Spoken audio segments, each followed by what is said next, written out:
You know, there is a video trending on social media. This video, as you can see, shows what happened during the 2023 Carnival in Brazil.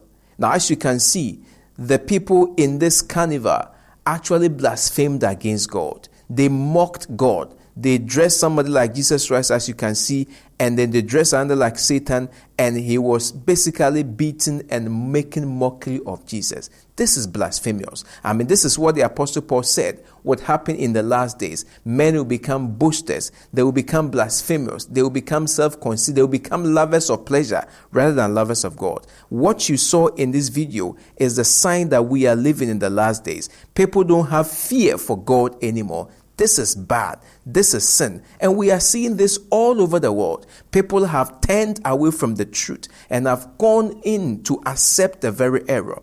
Even so-called Christians are living the lives of the world. They are engaged in fornication. They are engaged in lies. They are engaged in cheating. They are engaged in envy, jealousy. All forms of evil passion has filled many people.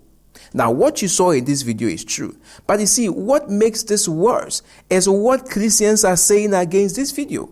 Now, I want you to watch again. So what you see on TikTok is that people will show this video and they say instant karma.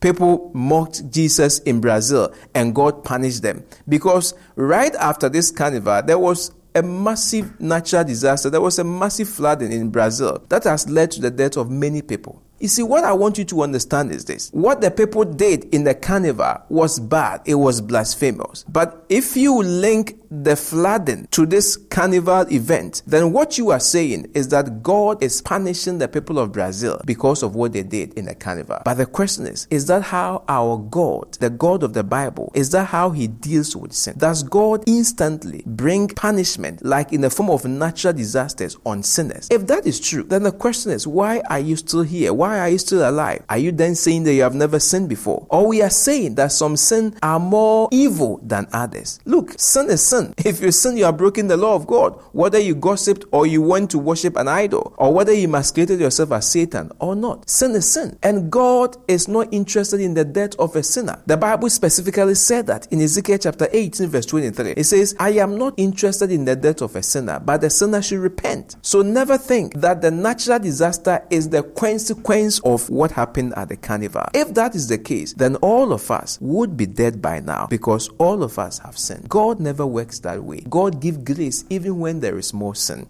The reason why many people are sharing this kind of video and attaching the flood to what happened at the carnival is because many of us, we have not repented yet. Many of us, we are still full of our evil, wicked passions. We want justice to be done the way we want to be done according to our own human feelings. You see, it happened in the Bible in the book of Luke chapter 9 when Jesus sent the disciples to go to Samaritan because he wanted to go there. They were rejected. And so when you read Luke chapter 9 verse 54 onwards, James and the other disciples said, Lord, should we call fire to come and burn them? We are human beings. We are so wicked. We want people who have done evil against us to be punished immediately. And so when we saw the flood after the carnival, we think that is how God operates. Please, don't let us put God in the wrong light. Natural disasters happen everywhere, every time. Earthquakes happen everywhere. Flooding happens every time. The fact that it came after this carnival does not mean that God is punishing them. It is a sign that we are living in the last days. So as much as we condemn what happened at the carnival, that is evil, we must not think that because of what they did, they do not deserve grace. They also deserve grace. They are the reason why we have been called into this world to preach the truth.